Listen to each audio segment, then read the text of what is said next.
Ok, c'est ce qui va définir un sujet. Ouais. Ok, c'est purement conceptuel chez vous. T'as dit quoi? C'est purement conceptuel chez vous.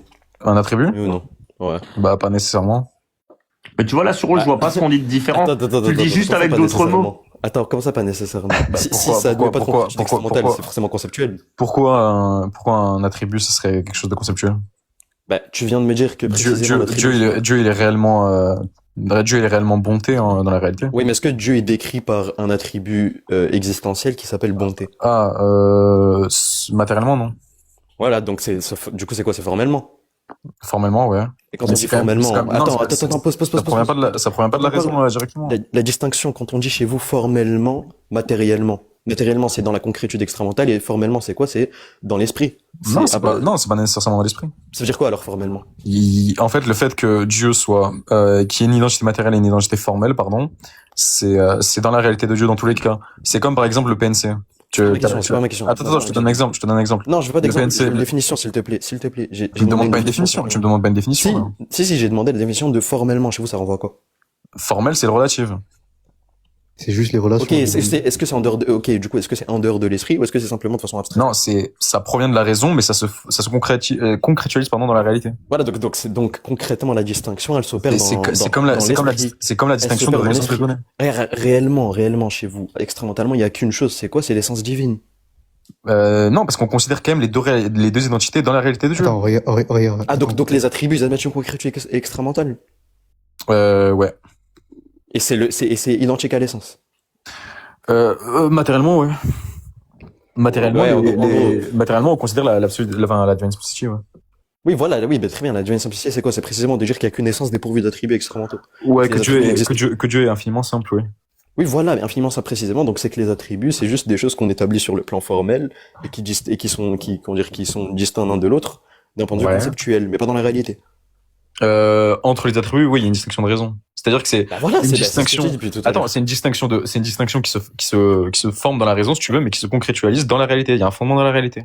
C'est quoi le fondement dans la réalité? C'est quoi la le fondement différence dans la entre, réalité? c'est quoi la différence entre ça et de dire, par exemple, parce que vous, Salvador, il m'a expliqué, en gros, vous dites qu'il y a Dieu, et vous faites des divisions intramentales.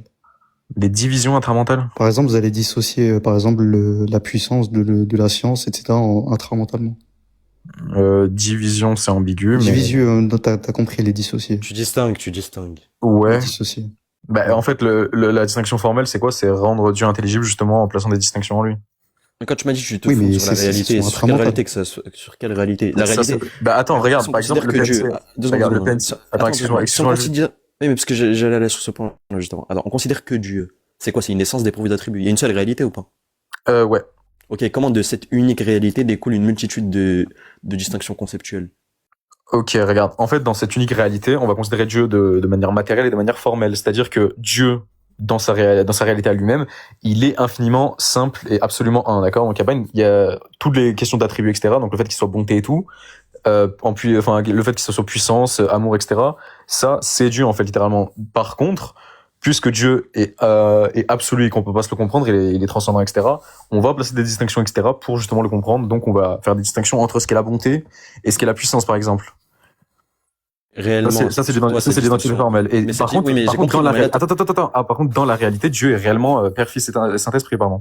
Mais là, tu te répètes, t'es en train de me dire, oui, en fait, on doit considérer la chose d'un point de Bah, vue je matériel et d'un réponds point à de la vue question. formel. C'est pas ce qui m'intéresse. Non, c'était pas ça ma question. Ma question, c'est précisément cette distinction formelle que t'établis. Tu la fondes sur quoi dans la réalité, étant donné que dans la réalité, il y a une seule et même réalité. Il n'y a pas une multitude de choses. Du coup, comment tu fondes cette distinction formelle dans la réalité? Ok, en plaçant des distinctions. Mais sur quelle base tu places ces distinctions? Bah, comment ça, sur quelle base? T'entends quoi par là? Dans la réalité. Dans la réalité Il y de a Dieu, qu'un seul oui. être. Il y a qu'un seul être. Il y a qu'une seule Ouais. réalité. L'essence. Ok? Toi, tu me dis, je pars de cette base-là et j'établis une multitude de distinctions purement formelles. Je te demande sur quelle base tu te fondes pour établir ces distinctions formelles. Ok, regarde. Encore une fois, là, on va croire que je me répète, mais en fait, le fait est que est-ce que pour toi, dans une seule et même réalité, on peut conceptualiser deux rapports ou deux identités? Quelque chose. Je t'ai posé la question, tu peux juste répondre. Comment toi tu Non, procèdes mais à cette question? non, mais t'es d'accord ou pas? Ben, je t'ai posé une question, tu peux juste répondre. Bah ouais, mais j'ai besoin de savoir si toi t'es d'accord Bah ou non, pas. tu peux très bien répondre en exposant ta croyance, juste. Du Tu coup, veux pas, tu veux pas, tu veux pas répondre? Non, ça m'intéresse pas. C'est moi qui ai posé la question, je veux une réponse. J'ai répété 4 fois la question. Là. Ok, oui, c'est sur quoi je me base pour dire qu'il y a une distinction formelle, c'est ça? Enfin, Ouais. une identité formelle. Oui. Parce que, justement, en vrai, sur la révélation, si tu veux. Pour faire simple, sur la révélation, ouais. Donc tu te bases que sur la révélation. Et du coup, C'est quoi dans la révélation qui indique ça? le fait que Dieu soit Père, Fils, Saint-Esprit? Mais je parle pas de Père, Fils, Saint-Esprit, là, je parle Bah, pas. formellement, formellement, le Je Dieu, parle le juste de Père, ton Dieu. Saint-Esprit. Non, mais je parle juste de ton Dieu et de ses attributs, là. Je parle pas des hypostases. Oui, mais formellement, on considère bien les hypostases. C'est la même Mais, chose. frérot, tu Enfin, c'est pas la même chose, mais tu m'as compris. Là, depuis tout à l'heure, je te parle Le pas fait des que je parle, hypostases. Moi, le je m'en fait que je fous. parle des Prends juste- attributs prends ou juste des l'essence hypostases, ça divine. revient à la Prends même chose. juste- je te parle Ça de l'essence conceptualise divine. l'identité formelle, frère. Prends juste- Mais c'est grave. Je ne t'ai pas parlé d'hypostase une seule fois, là, depuis tout à l'heure, je te parle juste de l'essence divine. Ton essence Ok, divine, elle est ok, décrite par des oui. attributs. Bon, Oui, attends, tu oui, rigoles beaucoup. Bon, Dieu se révèle pause, par ses pause, pause, attributs. pause, pause, pause. On va faire un truc, attends. Toi, t'es pas celui qui, il y a 2 jours, là, il m'a dit qu'il avait pas révisé le chapitre des actes et que du coup, il peut pas parler avec moi? C'est toi, non? Sur l'acte pur, ouais, et du coup. C'est toi. Ben, descends, on va apprendre. Qu'est-ce que tu fous là? Protez là. Mais je suis en train de lire, Thomas, sur l'acte pur. Je suis en train de T'es lire. pas en train de lire, t'es en train de Ouais, discuter avec moi. tu fais que la même chose, frère. Ouais, Ah, donc tu peux défendre ta position d'acte pur là ou tu peux toujours pas? Mais je t'ai dit, je suis en train de lire Thomas dessus. Bah, retourne lire, frérot. Qu'est-ce Ouais, que tu je viens t'ai- parler ouais, j'étais un d'être ouf. que tu maîtrises pas? Voilà, va Mais, réviser. mais à quelle heure on parle de l'acte pur? Mais parce que tu maîtrises pas ce chapitre et tu viens rigoler ici quelle heure avec on un ton parle de à quelle condescendant. heure on Pourquoi parle tu de parles l'acte avec un ton condescendant là? À Je quelle, comprends pas. mais wesh, à quelle T'es heure on parle rempli de rire alors que tu sais pas défendre le fait Mais que ton où Dieu je, agit où je rigole, éternellement. frère. Je rigole. Ton Dieu d'un point de vue de la causalité, enfin des actes divins plutôt, c'est une impossibilité rationnelle. Je l'ai dit, je le répète. C'est une T'as impossibilité rationnelle. Est-ce que tu peux me contredire? Si maintenant je dis que ton schéma à toi des actes de Dieu, il est incohérent. Tu peux me répondre? Bah, frère, moi je dis juste que les effets, ils sont pas nécessairement concomitants avec Dieu. Ok, c'est quoi la cause complète des effets? T'as dit quoi? C'est quoi la cause complète des effets? C'est Dieu. C'est quoi une cause complète? C'est ce qui va englober le fait d'agir. La puissance. Ça va englober le fait d'agir. Non, c'est pas ça une cause complète. C'est quoi une cause? Chez toi, on distingue entre la cause complète et la cause incomplète ou pas? T'as dit quoi? Tu distingues entre la cause complète et la cause incomplète? Je connais pas cette terminologie. Ah bon, laisse tomber, tu Là, attends, là, mais- revenons à ce qu'on disait, Tu maîtrises pas vraiment ce chapitre, mais juste je trouve pas ça très sage, frère, très en mature fait, de regarde. discuter d'un sujet alors que tu maîtrises pas Mais le baba frère, de ta croyance. à la base, moi, ça m'a invité, ça Revenons parlait de la sur le Trinité, je suis monté, ça Oui, parlait oui, pas de revenons l'acte sur le pur. truc, revenons sur le C'est truc. pour ça, quand je t'ai vu arriver, j'ai dit, wesh, ça y est, lui, frère, il va encore Revenons parler de sur le l'acte truc. pur, frère. Bah frérot, ça fait 5 fois, vraiment, ça fait 5 fois que je te Ça demande. fait t'as une toujours fois, pas ça révisé. fait- ça Non, fait non, une non, fois. non, non. Je me Mais souviens. je t'ai il y a- jamais parlé, je sais pas si, je sais pas qui Wallah, tu es. wallah, je peux amener sais tout de pas suite qui Oxy. Oui, moi je me souviens de qui t'es. Mais moi, oui, on a Oui. parlé hier, il y a 2 jours, je crois, mais. Non, il y a pas il y a 2 jours, pas il y a 2 jours, pas il y a 2 Hier, jours. c'était hier. Non, non, non, non, non, non. Il y a au moins un mois ou 2, t'étais en live. Moi, il y a un autre frère qui s'appelle Oxy, on est monté chez toi. T'as donné la même réponse. Moi, je peux pas débattre. T'étais en train de débattre avec des petits musulmans, t'étais rempli Je d'orgueil en mode. Je dis pas pareil. Ok, en attends. train de jouer. Attends, Grims, Wassim et tout, c'est des petits ou pas? Attends, t'étais. Grims, je Wassim et parle tous pas tes potes, de- c'est des petits c'était ou pas? pas Grims, Non, mais je c'était débat pas avec Grims, eux. c'est C'est des petits ou pas? C'est des petits Mais ou je pas? parle pas d'eux là, je parle sur ce Attends, live-là, Grims, c'est là. un petit ou pas? Grims, Sur c'est un ce petit. live-là, arrête de. Non, mais c'est un petit ou pas? Sur ce live-là, sur ce live-là, quand je suis venu, t'étais en train de débattre avec des musulmans Je sais qui pas, n'avaient pas le je me rappelle niveau. pas de ce que je Et faisais il y a un mois. tu disais, regarde, tu disais d'un air condescendant, oui, les musulmans, ils connaissent rien à la logique, je sais pas quoi et tout. Je suis monté, je te posais une question Attends, sur ça. jure-le maintenant, j'ai dit que les musulmans. Wallah, t'as dit un truc comme ça. Oui, wallah, T'es t'étais un gros condescendant. menteur, frère. La tête de moi, t'es un gros menteur, frère. Oui, d'accord, bref. Jamais, je me Revenons à ce qu'on connais dit. très bien, j'aurais jamais dit qu'un musulman, il connaît rien à la Oui, oui, logique, très frère. bien, très bien. Revenons à ce qu'on dit. Ton essence divine, là, elle est décrite par une multitude d'attributs, Voilà. qui sont, du coup, distants sur le plan formel, mais pas dans la réalité, c'est ça? Ouais. Et du coup, Il y a pas de distinction réelle, du point de vue matériel, ouais. Ok, très bien. Et du coup, tu te fondes sur quoi pour établir qu'il y a cette distinction formelle? Tu m'as dit, c'est De par la révélation, les ouais. textes. De par la révélation, ouais. Où la révélation t'indique que ces attributs-là, là, ils sont seulement à considérer sur le plan formel et pas sur le plan réel. Les textes, ils parlent pas avec une terminologie métaphysique, mais ouais, si tu veux. Dans les Comment tu écritures, déduis ça? dans les écritures, on voit bien qu'il y a une distinction entre, laisse-moi finir, entre d'une part les hypostases et de d'autre part le fait que Dieu se révèle par ses actes ou par ses attributs qui sont eux ad extra. Donc à ce moment-là, on T'entends voit par bien qu'il y a une extra? distinction. Maintenant, attends, laisse-moi finir. Attends, mais Laisse-moi définis tes finir. termes. Définis tes termes. T'entends quoi par ad extra? Qui n'est pas au sein de l'essence, qui est hors de l'essence, tu vois. Les attributs sont ad extra? Ça dépend, c'est plus les actes qui sont ad extra, je t'ai dit. Tu viens de dire les attributs, là. J'ai dit les actes ad extra et les attributs, je crois. Ou peut-être je me suis trompé. Ok, du coup, mais là, du coup, ma réponse concrètement, enfin, ma question qui était, Et du coup, attends, laisse-moi finir. La révélation, la révélation, c'est pas forcément que des écritures. La révélation, ça englobe aussi la tradition objective, divine, etc. Donc le fait que par ma tradition, justement, le Saint-Esprit a révélé des choses. Et voilà, c'est tout. c'est ça. Voilà. C'est où que le Saint-Esprit, il a révélé que ces attributs-là, là, par lesquels ton Dieu s'est décrit, tu dois les prendre au sens métaphorique et les considérer formellement et non pas matériellement. À Saint-Basile, au pire, peut-être, je sais pas. C'est qui, ça, c'est quoi? C'est un père de l'Église. Il dit ça. Mais bien sûr qu'il dit ça. Sur quoi il se base? Sur l'Église, Bah, sur le quoi? magistère, C'est quoi les textes sur lesquels il sur le se base? magistère authentique. Ok, oui. Est-ce que parce attends, qu'il se base sur les textes. est-ce que tu sais, il se base sur les textes? est-ce que tu sais que Est-ce les, que- est-ce que tu sais que attends, les attends, textes, est-ce que- les attends, textes ne sont pas au-dessus du magistère, les textes ne sont pas très bien, au-dessus du très bien, magistère. très bien. Magistère, c'est quoi? Définis magistère. C'est c'est le fondement épistémique d'un chrétien. Le fondement épistémique d'un chrétien. Non, mais très bien, mais Ouais. est-ce que c'est quoi? C'est un ensemble de personnes qui discutent de certaines choses et tout? C'est ce sur quoi quelqu'un se base. C'est pas forcément des conciles, etc. Mais ouais, tu vois. Après, Les oui, il y a gens le qui concile établissent, œcuménique. qui est établi par Oui, le oui, oui, magistère, c'est- c'est oui, les oui. gens qui l'établissent. Est-ce que Oui, ces c'est gens quand même- peuvent diver- c'est- est-ce que c'est comme- est-ce que ces gens ils peuvent diverger entre eux? Les pères de l'Église entre eux peuvent diverger, certes. Maintenant, attention, les interprétations des pères de l'Église, c'est les conciles œcuméniques qui en ont la pleine autorité. Les quoi? Les conciles œcuméniques. C'est qui? C'est quoi? C'est, tu sais pas c'est quoi un concile? Je débat pas avec vous, moi je connais pas. C'est quoi un concile? Non, non, y a pas de souci. Un concile, si tu veux, c'est une sorte, pour te le définir simplement, c'est une sorte de réunion. Par exemple, le concile d'Éphèse, Ouais. avec la controverse du nestorianisme. Donc, est-ce que le Christ avait une seule nature ou deux natures? Saint Cyril Ouais. d'Alexandrie, le champion d'Éphèse, ils ont convoqué justement ce concile-là pour décider d'anathématiser celui qui avait créé la doctrine de deux natures après l'union et de concrétiser le fait que Jésus a une seule nature. Tu vois, ça, c'est Ok, mais du coup, il y a un concile. Ok, c'est par le biais des conciles qu'on va établir des choses dogmatiques. Donc, les conciles, c'est quoi? Ouais. C'est en gros une communion de gens qui vont établir des choses. Et on se met d'accord Oui, mais ou c'est pas? pas que par les conciles qu'on prend des choses. Le fait qu'il y a des pères. Attends, comment on établit, par exemple, disons, il y a un concile, il y a deux groupes qui s'opposent. Comment on établit lequel des deux groupes a raison pendant le concile? Les conciles ne se contredisent pas entre eux. C'est jamais arrivé que dans une même assemblée, il y a un individu qui contredise un autre. Mais c'est le but, c'est un débat, un concile. Maintenant, à la fin, Précisément, le débat. Justement, le débat. Pendant le débat, comment on départage les uns des autres? Bah parce que un débat, il y a forcément un gagnant à la fin. Et Oui, ce mais que c'est donne pas le ma concile à la fin. question. Ma question, c'est Regarde. Oui, j'ai compris ta question. Attends. C'est quoi ma question? Vas-y. Formule ma question. Ok, c'est par exemple lors du concile d'Éphèse qui avait raison entre Saint Cyril et Nestorius. Non, c'est pas ma question. Bah c'est quoi ta C'est pas question? ma question. Ma question, c'est pas qui a raison, qui a pas raison. Ma question, c'est par quels moyens, justement, ces deux groupes-là vont se départager? Qu'est-ce qui fait que l'un a raison et que l'autre a tort? Oui, voilà, qui a raison alors? Non, mais ma question, c'est pas qui a raison à la fin. Ma question, c'est par quels moyens on établit qui a raison et qui a tort. C'est le moyen qui Par justement la concrétisation du concile, parce que le concile est infaillible. Non, mais en gros, là, t'es en train de me dire, on déduit qui a raison, qui a tort par la finalité. C'est pas ça qui m'intéresse. Bah c'est la réponse. Non, là, je suis en train de te parler du processus, pas de la finalité. Le processus, c'est quoi le processus qui va nous permettre d'établir que, justement, eux, à la fin du débat, ils ont gagné, ou à la fin du débat, ils ont tort? Ok, C'est quoi le processus? si tu C'est quoi veux. les arguments? Sur quoi ils se fondent? Ok, sur le pape au pire pour faire ça. Vas-y après. Sur le pape? Ouais. Donc les deux groupes, ils se fondent sur le pape. Ouais. C'est Donc, lui qui a la première de juridiction chez les catholiques, mais ouais. Du coup, quand les deux, ils vont débattre de ce que dit le pape. Non, t'as pas compris. Bah, ma question, c'est ça, c'est tu m'as dit comment je différencie le groupe qui a raison de celui qui a tort. Je t'ai dit. Au final, non, c'est pas ça ma question, encore une fois. Bon, attends, je vais reposer ma question. Faye, t'as compris ma question ou pas? Gros, attends, Salam Alaikum, il veut te dire comment on départage, en gros. C'est la question qui t'est posée. Comment on C'est départage? quel moyen? Regarde, les deux qui argumentent. Ok, regarde. Comment on départage? C'est assez simple. Regarde, attends, c'est assez simple. Deux secondes. Quand les deux débattent, ils débattent en étant d'accord sur au moins une base commune. Un socle argumentaire qui partage, oui ou non? Oui. Ce socle argumentaire, c'est quoi? T'as dit quoi? Ce socle argumentaire là, c'est quoi?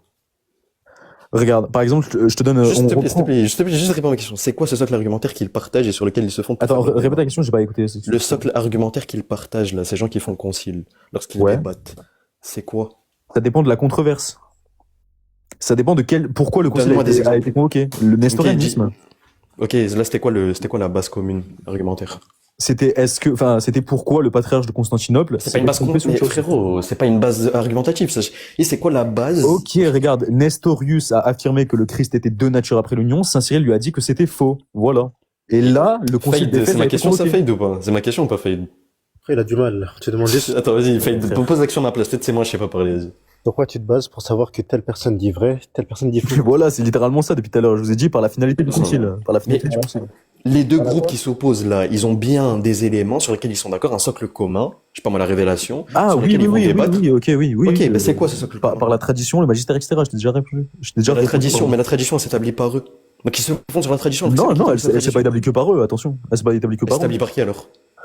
D'abord par le Christ, les apôtres. Il y a une succession apostolique de par les apôtres et ensuite par les Écritures aussi. Enfin, avec les Écritures. Les Écritures, le Christ et les apôtres. la tradition apostolique a commencé avec les disciples, Donc- les apôtres, etc., jusqu'à Donc remonter. tu peux me prouver là tout de suite avec les paroles du Christ ou des apôtres là, la distinction formelle que tu établis et que cette distinction-là elle est purement formelle et pas matérielle. Avec avec le Christ et les apôtres en l'an 1, tu veux que je te dise s'ils sont Bah, pas On de ne base manière pas sur ça, formelle. donc il a raison, mais tu ne te bases pas sur ça. Donc tu te bases pas sur eux. Tu m'as dit sur quoi les conciles se basent, Ah, ils sur se quoi font tenir, ils se basent. Tu m'as dit sur quoi Attends, ils se basent. juste frère, vite je fait, te dis. attends, Suro. Et c'est une distinction de raison raisonnée que vous allez faire. Juste une distinction. Entre quoi et quoi? Entre la distinction que vous allez faire entre les attributs. Entre les attributs. Enfin, la distinction, vous allez dire qu'en gros, il y a une distinction formelle et matérielle. Enfin, une distinction formelle. C'est une distinction qui est de raison raisonnée. Entre les attributs, ouais. Ok. Vas-y, reprends si tu veux. Sur ça. Cool.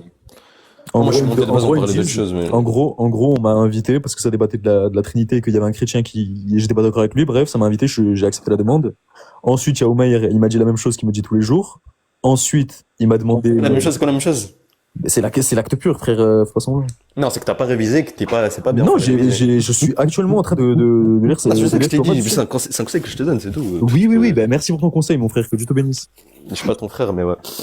Mais au pire, attends, khalas, moi je m'en fous de. Je sais pas, Léon, tu veux débattre du truc là, du concile, je sais pas quoi et tout, parce que moi Attends, je suis mais juste en train de voir qu'il y a une sorte de.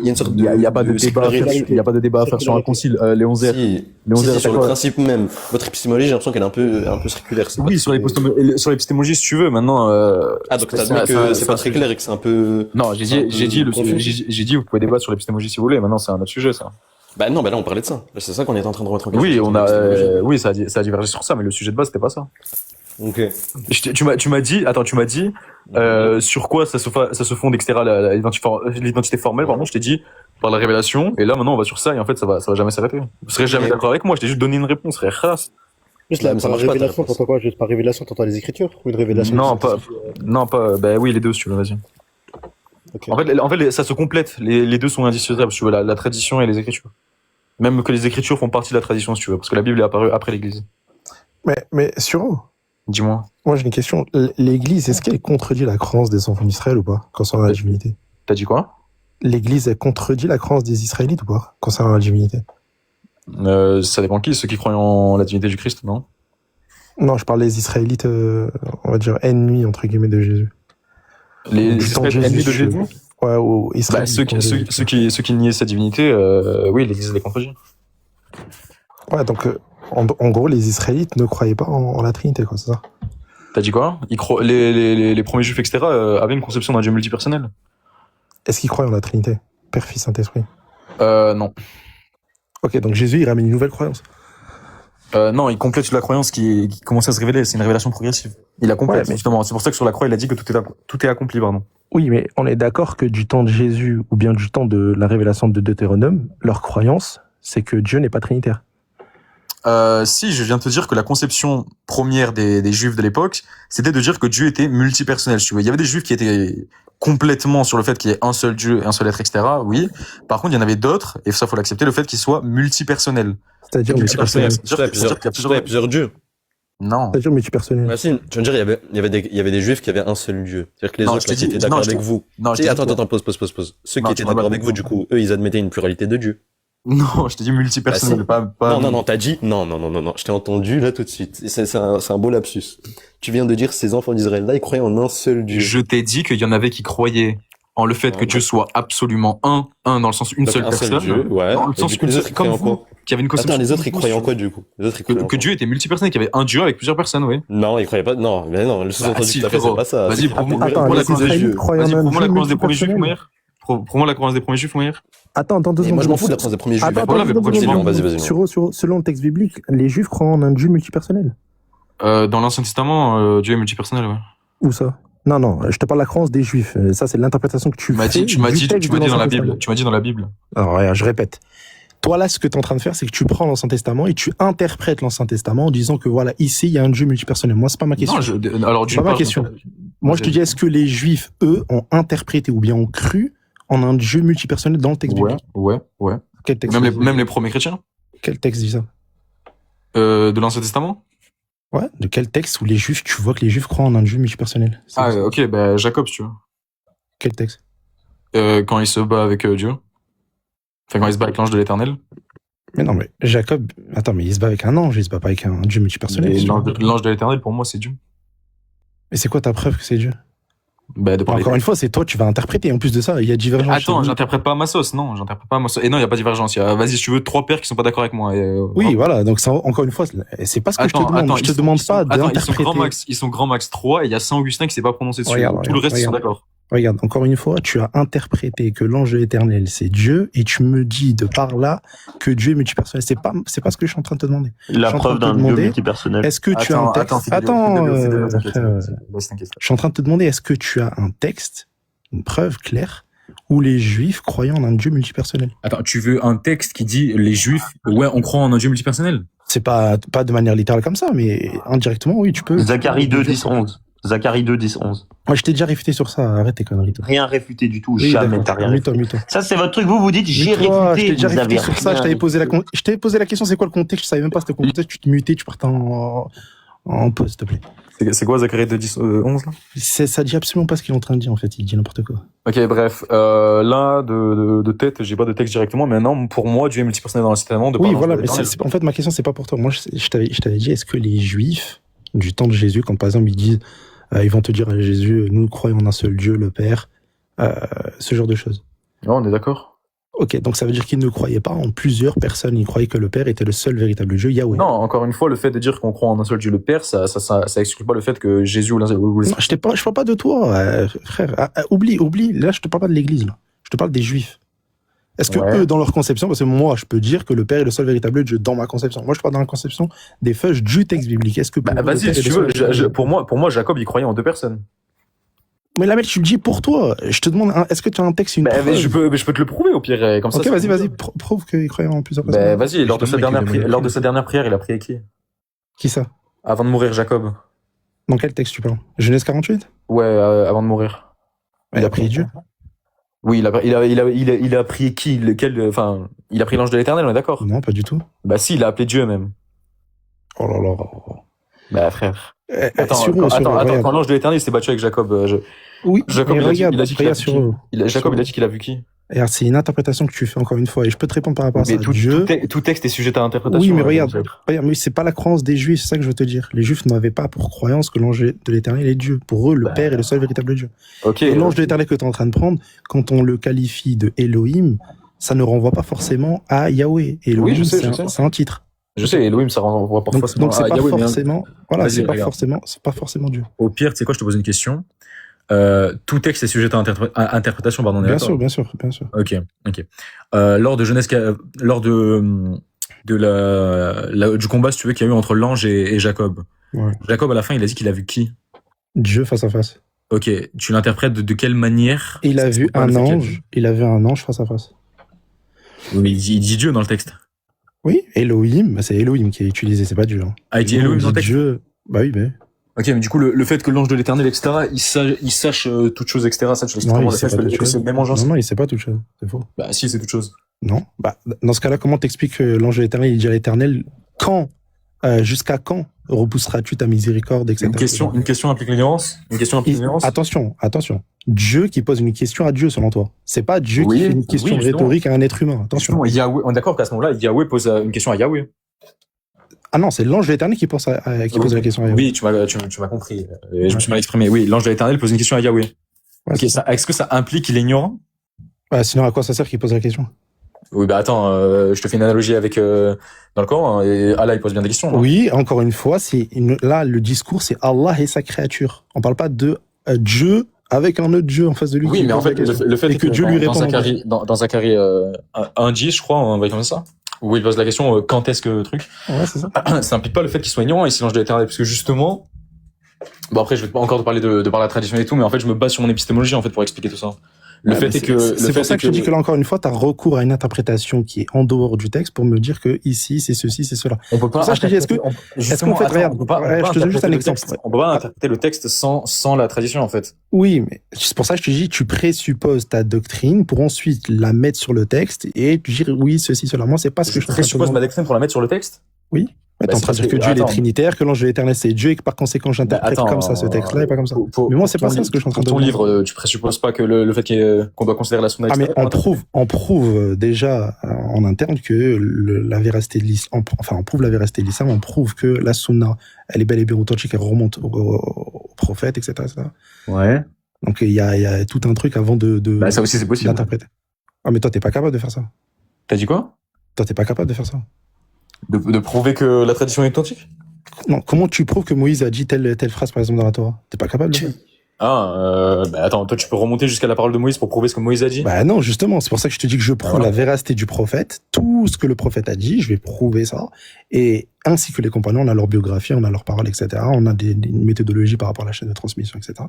Et donc on sait qu'à partir de là, ces paroles-là sont bien attribuées à tel auteur, ces paroles-là sont bien attribuées à tel homme, etc., etc. Et donc, mais vous avez pas ça, c'est ça le problème. C'est-à-dire que vous savez même pas.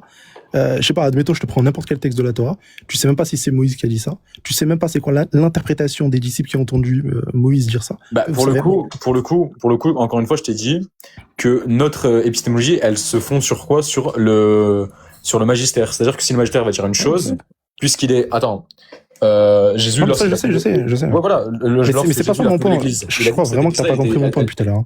Si, j'ai compris. Juste, je te dis que je peux pas retracer tout ce que, enfin, toi, comment tu retraces une parole jusqu'à Moïse, c'est parce que, la vérité du prophète Mohammed, etc. C'est ça. Et puisqu'il a rapporté une parole de Moïse, alors elle est forcément vraie parce que il est un vrai prophète, c'est ça? C'est ça. Ok, voilà. Le Christ, par exemple, quand il a fondé l'église et qu'il a dit qu'elle était colonne et appui de la vérité. Toi, tu peux interpréter le fait qu'il ait fondé une église sur pierre de la façon que tu veux, ça apporte rien. Cette église-là, on va la considérer comme étant la continuité parfaite des apôtres jusqu'à aujourd'hui, avec les pères, etc. Et cette église-là, si elle rapporte une parole de Moïse, par exemple, bah, va être vraie automatiquement. Et en fait, on a la même méthodologie sur ça. Oui, ça j'ai compris. Mais le problème, c'est que je te dis que vous ne pouvez pas faire cette chose-là parce que dans tous les cas, ta tradition, tu peux réfuter, ta tradition, tu pourras jamais la prouver. T'as dit quoi? Ta tradition, tu pourras jamais la prouver, à part avec des présupposés. Bah, là, comme ça, immédiatement, tu sais, à minuit 28, peut-être pas, mais. Oui, c'est pour ça que je t'ai dit, oublions l'église, oublions tout ça. Je te demande, regarde. C'est pour ça que je t'ai dit depuis tout à l'heure, t'as pas compris ce que je veux te dire. Regarde, moi, j'ai des textes très clairs, où il n'y a même pas besoin, en réalité, d'interprétation ou de je ne sais quoi. Et on sait, à travers même les textes des Juifs et leurs croyances aujourd'hui, que le Père est le seul véritable Dieu. Ils n'ont pas d'autre Dieu que le Père. Est-ce que tu es d'accord avec ça? Que le Père est le seul vrai Dieu, ouais, je suis d'accord. Et il n'y a pas, pour les Juifs, je parle pas selon vous, hein. Je pense pour les Juifs, ils n'ont pas d'autre Dieu que le Père. Non, moi je suis pas d'accord. Enfin, oui, je suis d'accord. Oui, voilà. De toute façon, c'est clair, en fait. Sinon, tu contredis. En fait, c'est ambigu quand tu dis est-ce qu'ils ont aucune autre divinité en dehors que le Père, c'est un peu ambigu. Parce que, moi, je suis censé dire qu'il y a le Fils et l'Esprit, oui, mais tu m'as compris. Sinon, oui, encore une fois, je t'ai dit, là, je parle pas de ta doctrine, je parle de vraiment la croyance des Juifs. Non, oui, au calme, j'ai compris. Ok. Du temps de Jésus, ils ont cette croyance, on est d'accord? Que seul le Père est Dieu? Ouais. Il n'y a pas d'autre divinité en dehors du Père. Ben, Jésus littéralement le dit, donc ouais. Ok, oui, voilà, je suis d'accord. Parfait. On est d'accord que Jésus ramène une conception que eux n'ont pas. Non, il la complète. Oui, mais ils ne l'ont pas. Qu'il la complète ou non, ils ne l'ont pas. Bah, ils l'ont pas dans l'absolu, non. Ouais, ils ne l'ont pas. C'est-à-dire pour eux, Père, seul Dieu, fin. Il n'y a pas d'autre. Ok, Jésus vient ramener une conception qu'eux n'ont pas. Encore une fois, c'est une question chargée, ce que tu me fais. C'est-à-dire que je suis obligé de considérer le fait que pour moi, ils croyaient quand même à un Dieu qui était multipersonnel. Maintenant, ils n'avaient pas la conception du fait qu'il y avait un Père, Fils, Saint-Esprit qui était distinct relationnellement, etc. Tu vois,